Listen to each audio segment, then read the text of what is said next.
All right, welcome back, everyone. We had our stretch break.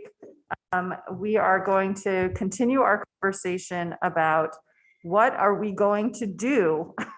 So this morning we were talking about whether we wanted to do a single recommendation or dual recommendations or something else completely, given that we only have 2 meetings left. So I wanted to pick up that conversation and also talk about the report writing and where we're at with that. And so, but Senator Perchlik, you said you had a question, so why don't we start with you?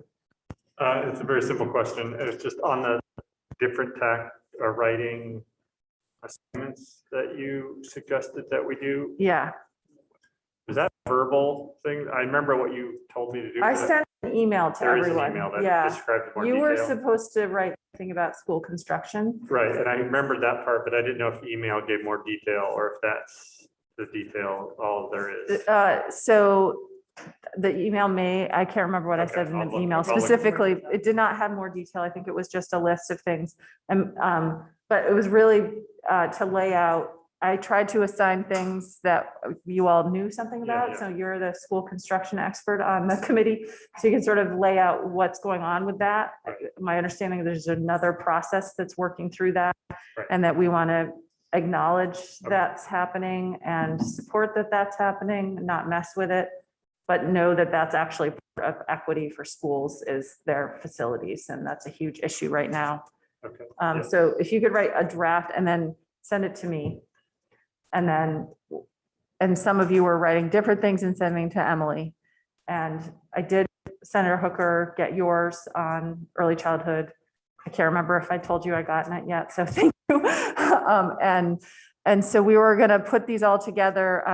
We're working with Catherine Benham and JFO to write a report. And some of it JFO is gonna just write directly, and Ledge Council has already written some sections, Jim and Abby. Oh, Abby's on there. She's been there the whole day. I'm sorry, Abby, I didn't see your name up there. So Jim and Abby have written some that will be included as well. But the main thing is what is our, and we've made a lot of smaller recommendations like this morning, or like this earlier this afternoon about the merger support grant thing, the FR free and reduced lunch, the additive, those kinds of decisions that we've made, or things that we decided not to deal with, like special education. And we're going to talk about that in the report about why we're not doing anything with special ed, early childhood education, et cetera. So I guess back to the bigger recommendations, plus are there other decisions that we still have not yet made that you think that we want to make today or put on the agenda for next time, that maybe the small, I think tuition, have we made a decision that we want to recommend that tuition needs to be made better? Something along those lines is my understanding. I thought we agreed that at least as far as the concept of average now tuition, that whole system and the way it's determined should be looked at. And you two are writing something about that. Okay. Do you want me to read the list? Yeah, if you have it pulled up. I just realized I had it pulled up. Okay, I don't have it pulled up. Yeah, so go for it. So pieces, sorry, I'm scrolling through things. Special ed, Peter and Ruth.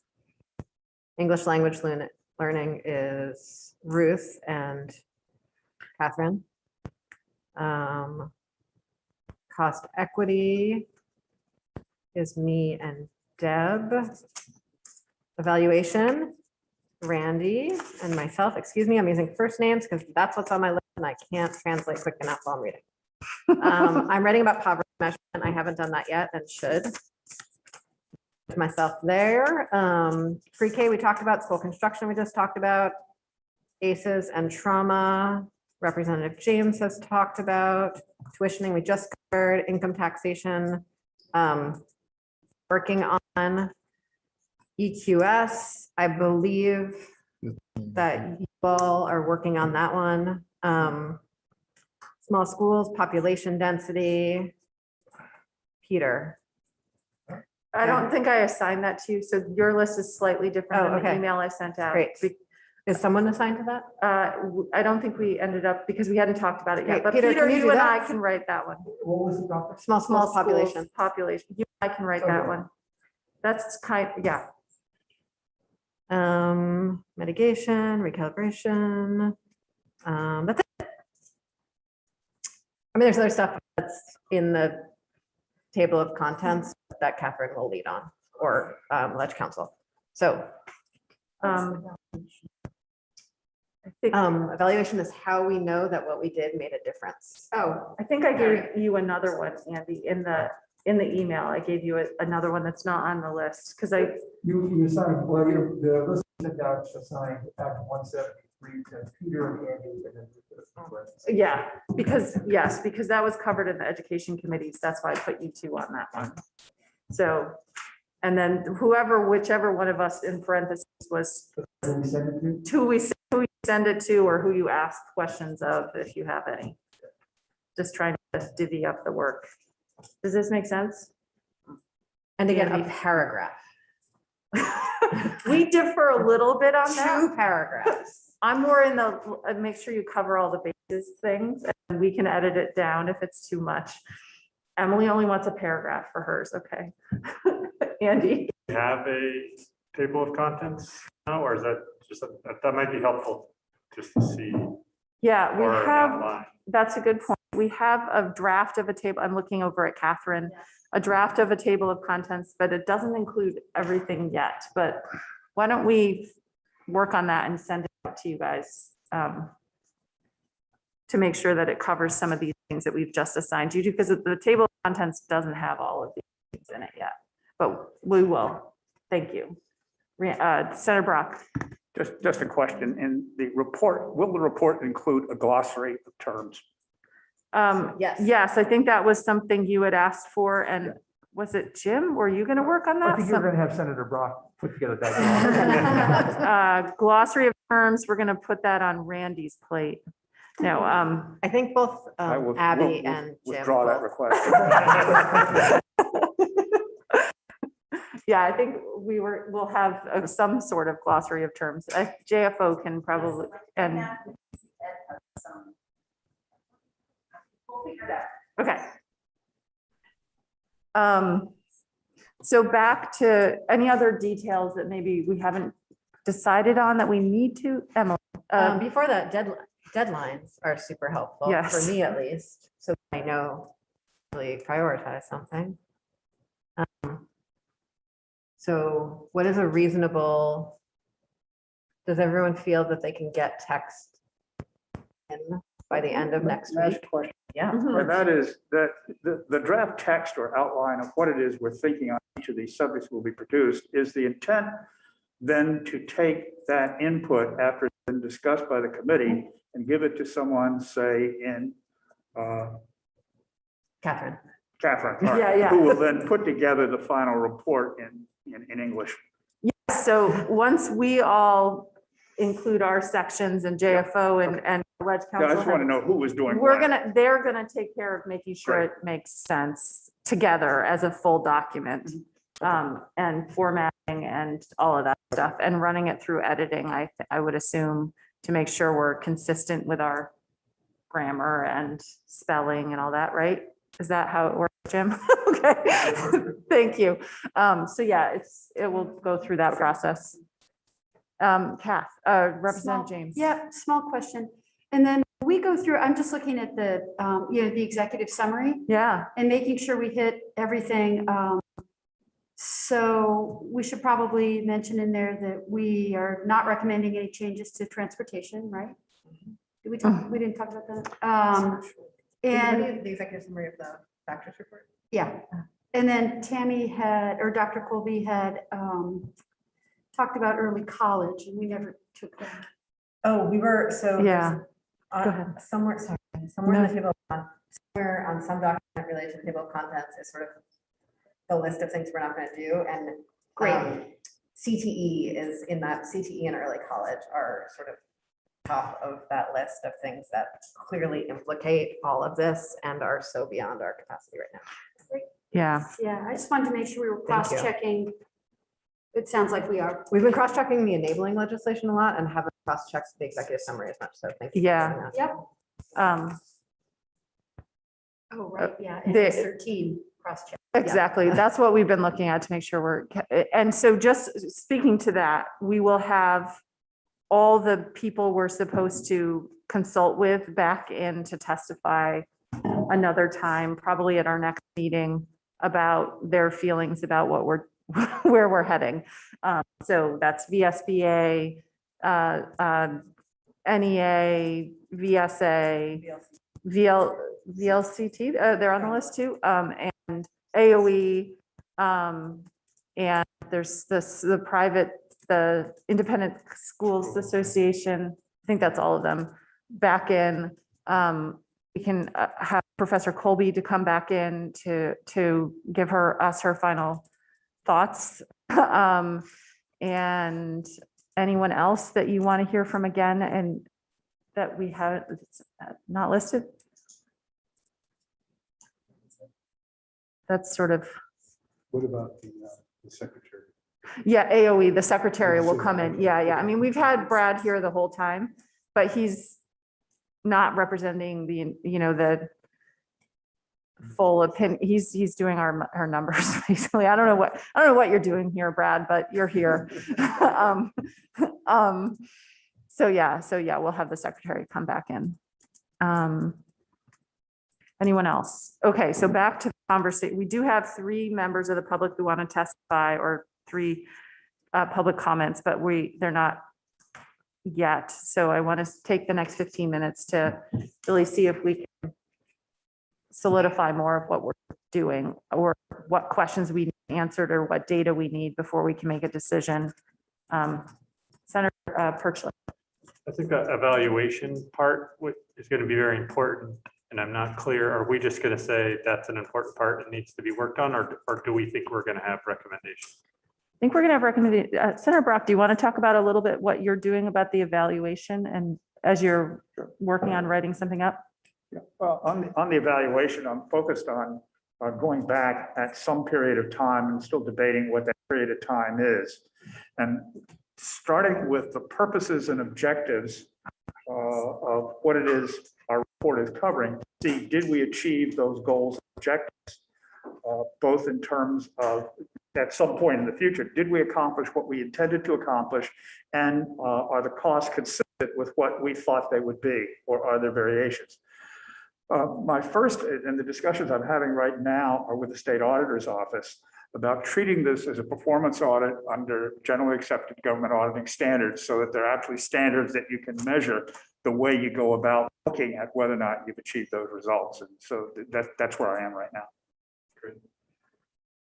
And along those lines, and this is related to the EQS conversation too, is that the report, that sort of outcome in the report that it's based on is the standardized test scores. And so, this is something I've brought up several times about, it's a pretty narrow outcome when you just look at these standardized test scores for English and math. We're making we're potentially recommending some pretty big changes to our school funding formula based on a fairly narrow outcome. So, included in both the evaluation and also maybe the conversation about education quality standards is what other things can we use to be measuring outcomes to ensure better equity. So I would like that to be sort of part of our broader recommendations too. I see lots of nodding, so Yeah, I'm assuming that's a. good point. Representative Kornheiser just reminded me that we started today off 100 hours ago with a conversation about ELL and sort of dug into the weeds of ELL and how it interacts both as a weight and as a cost equity payment and as a categorical aid grant. And we need to make a decision on that, regardless of which bigger picture thing we go with, or if we go with both, how are we going to incorporate ELL into either or both of those? So I guess maybe we should spend some time, maybe you've had time to mull it in the back of your head. If you have questions, Brad walked out, so we don't have him anymore, but Cole's here, and Catherine and Jim. So, and Deb might still be on. Yeah, Deb's still here too. So what are people thinking in terms of ELL? We had originally. Representative Conlon. We had originally decided that we wanted to look at EL as a categorical grant.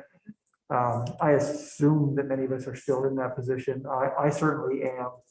But I think what that grant is something that still needs to be evaluated. Representative Beck? Yeah, I'm in the same place. I think that the grant is the best way to get at it. I mean, I like the numbers of 25 for the first and then for an additional, and unless somebody has good evidence to indicate that we need to modify those. Senator Perch? And am I right in this table that from Deb Brighton, that was $25,000. If we use the new October 28th memo from Dr. Colby for the 2.49, then it would be $25,000 per student. Approximately. Deb, are you still there? Yes. Do you want to speak to that a little bit? Or have us repeat the question? Did you hear what Senator Perchlik said? Yeah, so I think if under either system, if we use the 2.49 weight, we'd come up with that. I don't have the number in front of me, but about 25,000 additional costs for each ELL system, a student. That's what the weight equals.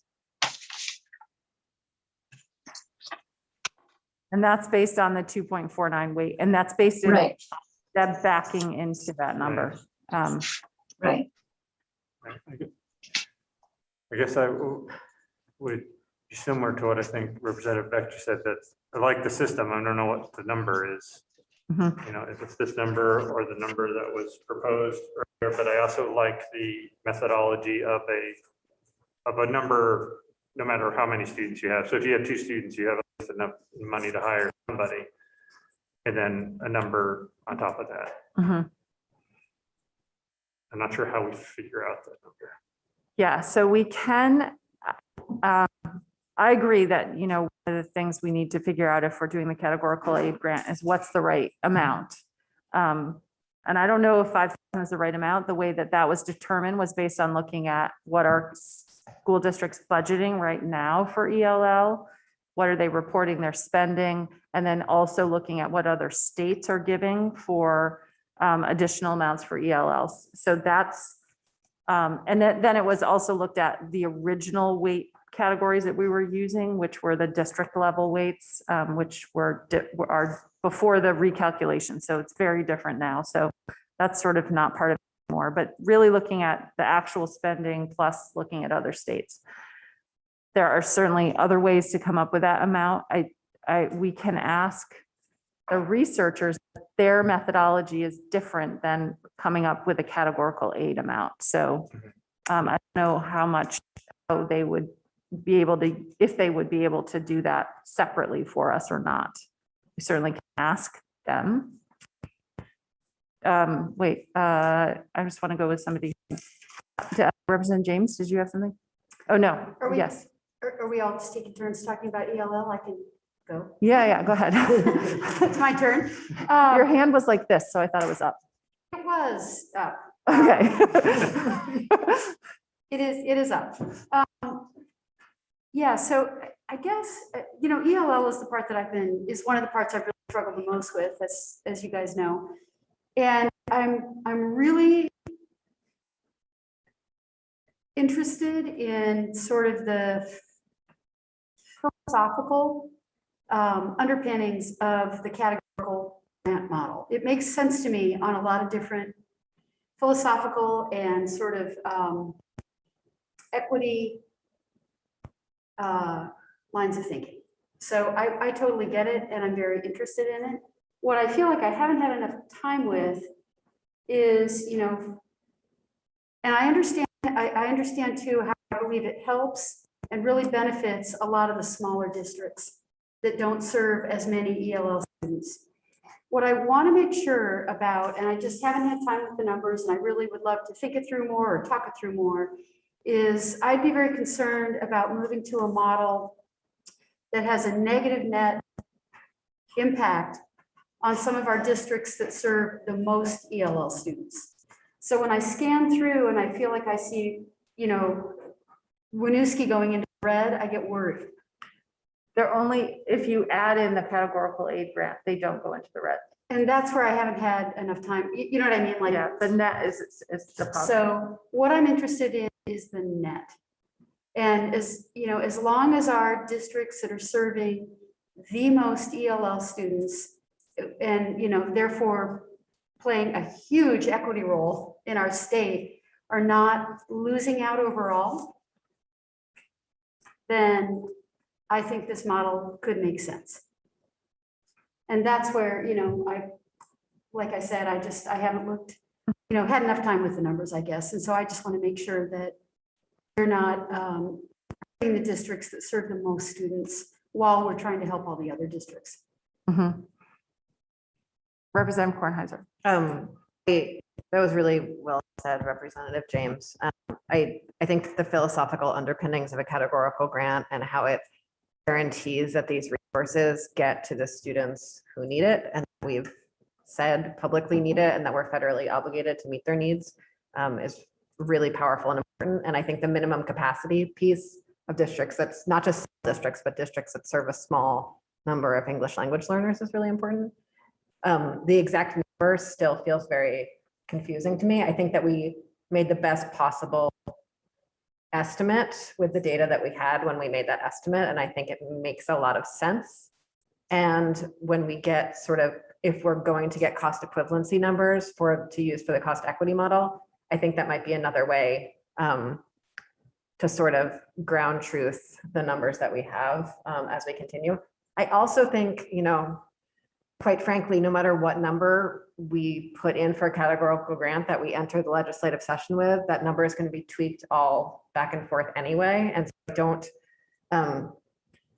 feel as hung up on picking the exact perfect number as I do feel hung up on being very, very explicit about what our policy goals are with both the policy and with why and how we picked the number that we picked.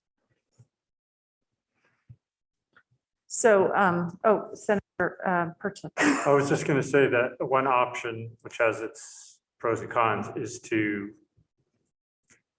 well, maybe pick a number, but we have to do ground truthing anyway, but make it as a cost reimbursement number.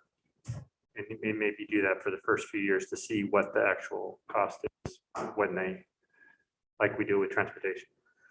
The one problem with the cost reimbursement model, that's what we have been moving away from with special education. Right. No, There are a whole bunch of sort of incentives and negative incentives with a reimbursement model. And it also does reward the higher spending districts more, potentially higher spending overall more, because they're able to spend more money. So I guess I would be very hesitant to move to a cost reimbursement model for ELL, given that we have moved away from that for special education. And there's a whole study by the same author who is suggesting moving away from cost reimbursement. So that's why I would be reluctant to do that. But I also hear you, because we're trying to figure out what are districts spending and what is the right amount. And so it makes sense to sort of base it on what that, and that's what we were trying to do when we were coming up with the numbers, but be hesitant to go whole hog in that direction. Representative Conlon, did you want to? Oh, I thought you. Representative Kornheiser. I wonder if one way to meet in the middle of that is to say that built into the evaluation plan is to look back over, say, 5 to 10 years of doing this as a way of funding English language learning, and say, did we spend the right amount of money, and how much did people spend, and how did they spend it, and what returns did we see? You mean after 5 years, look back 5 years, not 5 years from today? After five, Yeah. in five years from now, we would look backwards 5 years, except probably it will take 5 years to implement it. So 10 years from now, let's look 5 years back. Yeah, we should do that anyway. Yeah. Yeah, I mean, I think that would be part of it anyway. I think we should do our best to come up with a good number now, so we don't have another 10 years of maybe the wrong number. I think we can ask the researchers this specific question, like if we are to do a categorical aid in this way, what would you recommend? Because I think the cost equity amount and the categorical aid amount might actually be different, depending, because they're structured differently. So I think we need to ask that specific question of them, to see if they can even do that, because their model's a little different. But Representative Beck? Yeah, I'd just add, moving away from the cost reimbursement, and Peter and I we were in House Ed when Act 173 came through.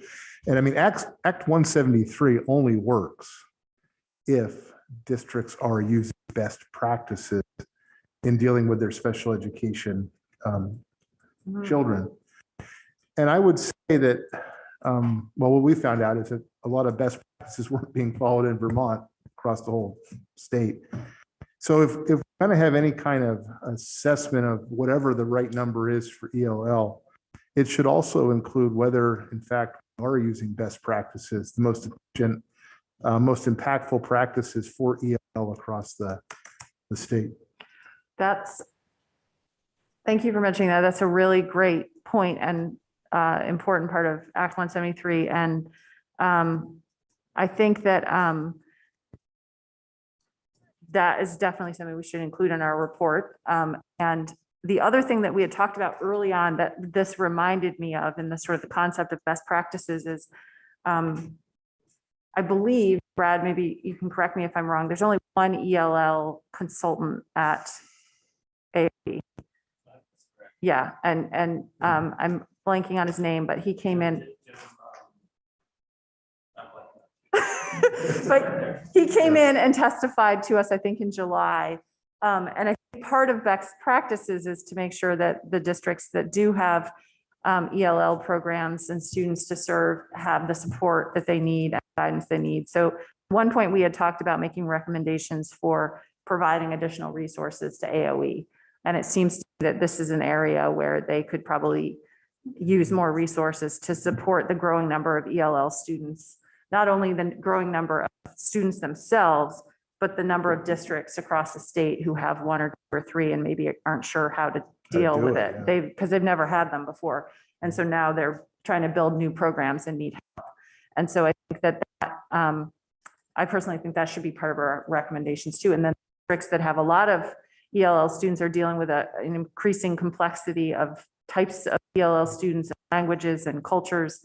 They probably need support for that as well. So Representative Kornheiser.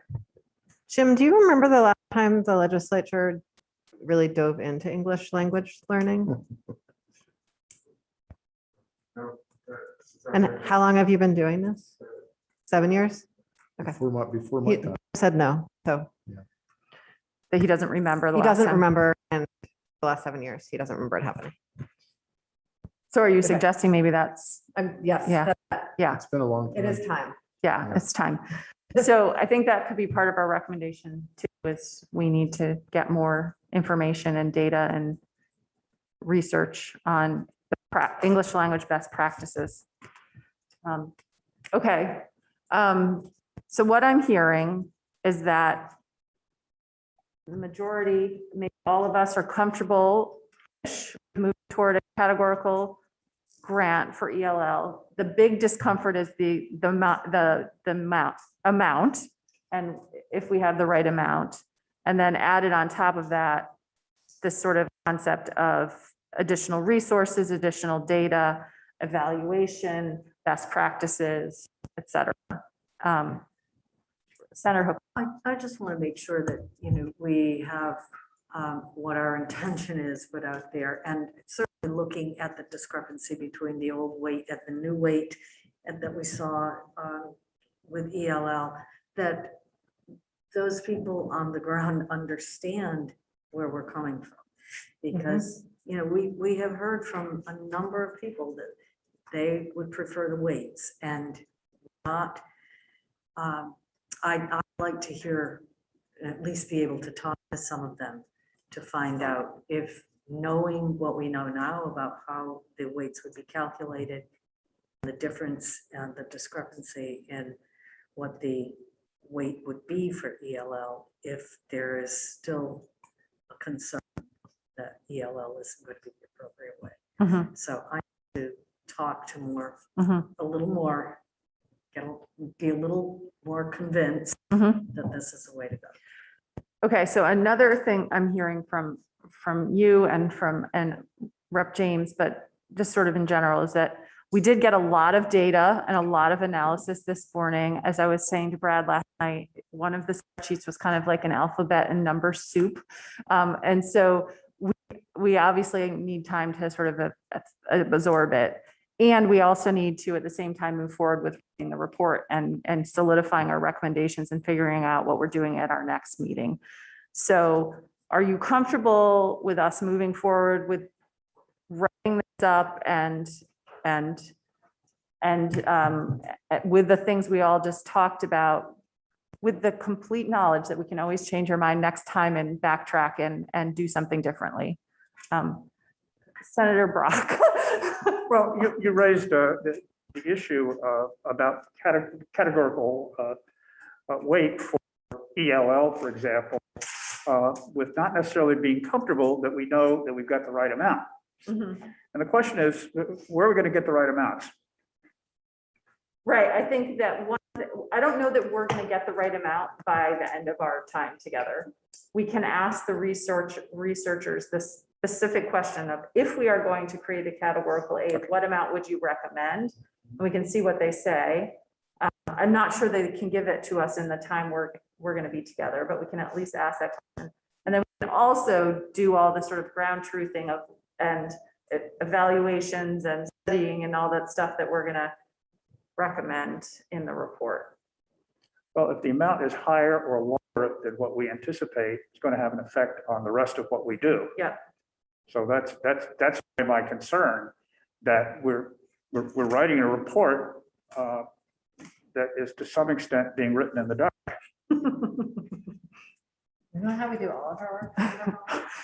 Well, and again, it just raised the question of how comfortable are we with going to be with the overall result? I know we're hitting a deadline. We're working hard to get to that deadline. But if we can't get it done by that deadline, does it say that we have to do it if we aren't comfortable with it being? Right, so, wait, and one of you have, I have a hand over here, do you have to add to this, or is this a It's different? little separate, but Okay, I think that, I hear you, and I have all sorts of, mixed feelings about all of this, and feeling like the pressure of time, and everybody else's, we all have other things that we need to do and get prepared for also. So I guess my feeling is that we can do the best we can to write up recommendations and also explain what we don't know in our recommendations, and say, essentially, maybe more eloquently than this, but this is based on what we know right now, this is the best recommendation we can make for this. And these are the other things that we need to know in order to improve the recommendation moving forward. I know that's not perfect, but Senator Perchlik, and then. I just want on the ELL, I wanted to make sure that we're not talking about grants, that this is going to be like a formula aid. I think it sometimes can seem like it's just semantics, but I think it's important that that's what we're talking about. And I think we're all in agreement there, but I just want to make sure that there's. Yeah. The way that it wouldn't be an application, it would be this, how many students do you have and how much do you get per student, do the math, It would send be it out. baked in and part of the education fund. Yeah, it wouldn't be a separate kind of apply every year kind of thing. And potentially there would be, the way it's structured right now, is an inflator built in to both the 25,000 and the 5,000, depending on what we hear back, that, we could do that, do something different, but yes, and the AOE would have to do what they do with it, all funding that they send out, and all school districts get audited every year anyway, and that kind of thing. But, all right, I think Representative James, and then. Yeah, I mean, to my mind, this brings it around to the conversation we were having earlier today about the action plan. or our report, and whether we're going to include clear recommendations or policy choices. And, I guess it's no surprise that the little section of the report I drafted was not one paragraph, it was 4. I like more information, and I know I'm outvoted on this. No, I'm totally I'm just with you. gonna go down swinging, saying that, to my mind, we will be doing our colleagues and Vermonters a service if our report, even if it's framed as, here are our recommendations, and please turn to Appendix A for, another way of doing a ELL based on the weights that is also of interest to a lot of people and has some pros and cons, and here's that. And we might be preferring the cost equity model, but please turn to Appendix B for what it would look like to do a straight weights-based system based on Tammy Colby's October 28 memo. And I know it's more information, it's more choices. I understand that. To my mind, that's good. Okay, And I just want to say, I've been saying one paragraph in case people are feeling overwhelmed at the prospect of writing. If someone wants to write 3 paragraphs, go for it. the thing I wrote up the first time was 4 pages long, so It's really a fear reducing number. Senator Hooker, and then we're I gonna, just was going to say what what's Senator Representative James said. James said more eloquently. She said it more eloquently than I would. You were gonna say it more. No, I was not. Believe me. Okay, we do have a few members of the public that want to testify, then we can come back to this briefly before we wrap, because it's getting late, and I know people need to drive home. We're gonna start the public comment section. We have 3 people, 3 minutes each. We're gonna start with Allison Knott. Are you there, Allison? Yes, I am. Hi, if you So, could introduce yourself and then go ahead. okay, certainly. So I'm Allison Knott. I am a Rutland City resident and a member of our school board, as well as a member of the Coalition for Vermont Student Equity. So thank you for the opportunity and time to address the task force today. So I certainly have concerns regarding the cost equity proposal and the simple fact that it does not truly consider diverse student needs and the cost to attain equitable educational opportunities. Rather than creating a single district-wide funding, it assigns single dollar values to individual students. This feels like a very slippery slope leading toward a voucher system where taxpayer dollars could fund private schools and further harm our public education system. We already have gaps in our current funding that allows non-operational districts and those that tuition students to other schools to send tax dollars to any private school. Rutland City has a couple neighboring towns that tuition students out for high school. When more affluent people are looking to move into the area, they often choose the towns specifically for this benefit that their town will apply tax dollars toward their children's private education. In trying to follow the workings of the task force, I see charts pop up on the site, and yet they're often without any key or context to correlate the numbers and where they came from. So it really has a feeling that the proposal was put together and designed simply to get the desired outcome. And looking at this, I see a stark contrast between reading the UVM pupil weighting studies 150-page published document that cites national data and sources. So I find the proposals coming from the task force lacking clarity as well as transparency. It seems as of late, the task force has thrown out the UVM Rutgers report, and we have repeatedly asked for comparison of the task force proposals against updated pupil weighting study recommendation B1. The closest thing we can come to is comparing the proposals with the FY20 JFO B1 that excludes small school weights. So let me just give you an idea of the impact that some of these numbers are going to have on some of our communities. It's just a small sampling, and I'd like to look at Winooski first, which is our most diverse district within the state. And the Model 4, including ELL and it as a grant, along with the cost equity, are allocating about 15.1 million, where the JFO 2020 would allocate 18.3 million. That's a glaring disparity there.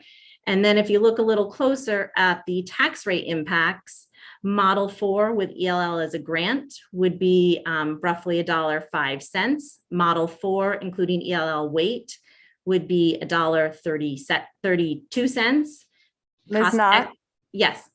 I'm sorry, you're at your 3-minute time. So if you would like to submit your testimony in writing, that would be great. And then we can see the whole thing in writing. Thank you. Thank you for your time. Next, we have Douglas Korb. Douglas, are you there? Hi, thank you. If you just introduce yourself and then go ahead with your testimony. You're muted. I'm sorry, we can't hear you. Sorry. Problem. Yes, I'll do it. my name is Douglas Korb, and I'm a parent and board chair of the Marlborough School District. I'm also a member of the Coalition for Vermont Student Equity, and I thank you for allowing me to speak today, and for your continued involvement in attempting to rectify the inequity. I appreciate all of your work on the task force, but I'm disheartened by the apparent derailment of what I feel is the task force's original intent, which was to expediently implement the recommendations in the pupil weighting factors report. My current understanding is that through the cost equity proposal currently on the table, the task force is recommending the pupil weighting formula be eradicated completely and categorical aid be instituted in its place to make up the difference. A very knowledgeable and thorough investigation was done by expert researchers like Dr. Colby and her team. They devised an adjustment to correct the inequity found existing under Act 60. Instead of heeding the research, it seems like this task force is taking 6 or more meetings to try and rewrite the report, as opposed to digging into what the report found and the fairest way to distribute educational resources to Vermont students. I think the most alarming derailment I'm seeing is that your proposal does not factor in a model that shows the financial effects of the pupil weighting report suggestions alongside these new proposals that are coming forth. This feels as if the task force is asking communities that have been disenfranchised for years to simply trust that you're going to get it right. Again, I feel as though your work requires you to show rural, impoverished, and diverse communities that your proposal will work for them. And that can't be done without a direct comparison to the 2019 report's recommended weights. I've long been a proponent of simply implementing the weights established in the reports.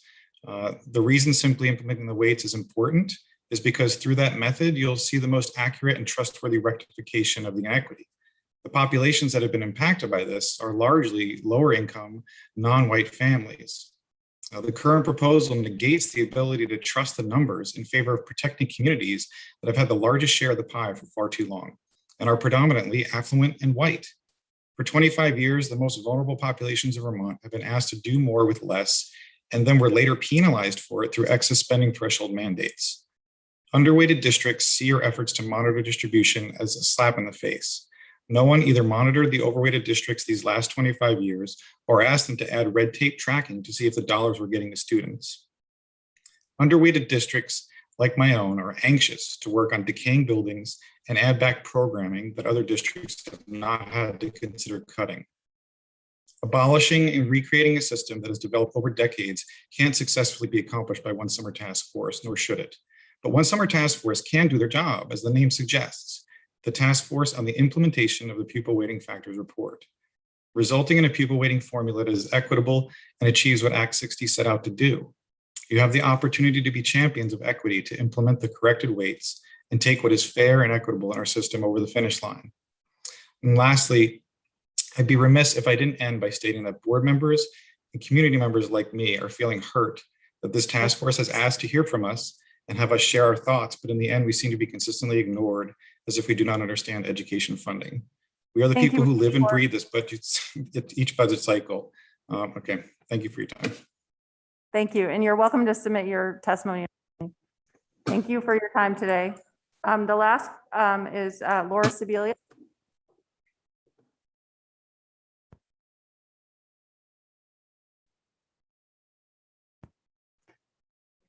You're muted, Laura, if you want to unmute and introduce yourself.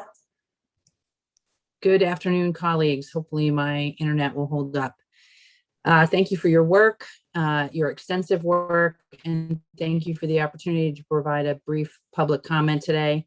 I am disappointed to hear the enthusiasm expressed for the cost equity model presented today, given the response that the nationally recognized team of education finance scientists provided the task force about this type of a model on October 28th. Specifically, that the dollar value for any single cost factor does not account for all the other costs controlled for in the model.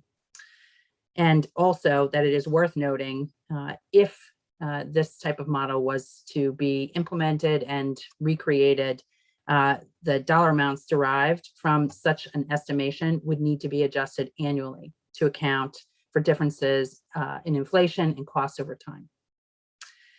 A funding amount that needs to be adjusted annually like that, rather than a funding formula that adjusts the funding amounts itself, sounds very similar to how the inadequate small schools grants should have worked. But instead, we were shamed annually that they even existed and had to fight to keep them. And that leads me to an important point. There has been no acknowledgement of harm. This is not a system that was properly calibrated and has gradually become out of sync. The current system has done irreparable harm. Lives have been changed. And now, without acknowledging harm or ensuring that we fix this system, today we are taking up whether or not our wealthy residents are paying enough of their local district's budget. I'm not opposed to looking at that, but we've seen this before with those that came before us in the legislature. This obsession with progressivity and taxing is a large part of what kept this unjust system going for 2 decades. I call it an unjust system. Our friends that testified today from the Public Assets Institute insist on calling it a uniquely equitable education formula. I do hope that now that this model is finally public, the task force will ask the nationally recognized team of education finance scientists to testify about how this model compares to the work we asked them to do in terms of ensuring we were funding equity of opportunity for all Vermont students. Thank you. Thank you. Okay, that is all the public testimony we have today. It is 3:03, so we're at our time, but I just want to make sure that we all know what's happening. Our next meeting is December 1st. And if you could write up your sections of the report. I know it's a holiday week and we also have a special session and all these other things happening. But if you haven't written something and gotten that to Emily or me, if you could do so by the next Sunday, a week from this Sunday, so we have something in advance. And I think are going to move forward with the assumption that we're not quite sure what we're going to recommend, but we're moving both things forward, potentials at this point, and then we'll pick this up next time. Anything else before Representative Kornheiser? I just want to remind folks, we went through so much information today and we often had multiple tables that were in the same PDF document. And so I just want to remind folks that what we looked at today was a full model of the weights that were in the 4th column of the memo from Colby's team. And we looked at what that model would look like with ELL as a categorical grant. And we looked at what that model would look like as a cost equity model. And so the tables that we looked at today contain all of those various scenarios. And I just, as you are, eating chestnuts or whatever you're going to do next week, other than coming up here to vote, I spend some time with them. And if you have questions, reach out to anyone to talk it through, because I just talking it through while looking at the spreadsheet really moves me forward on this stuff.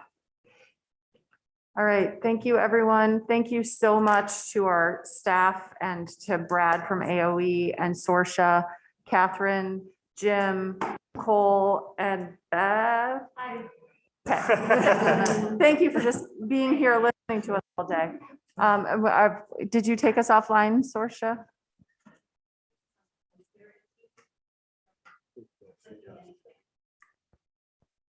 Cool.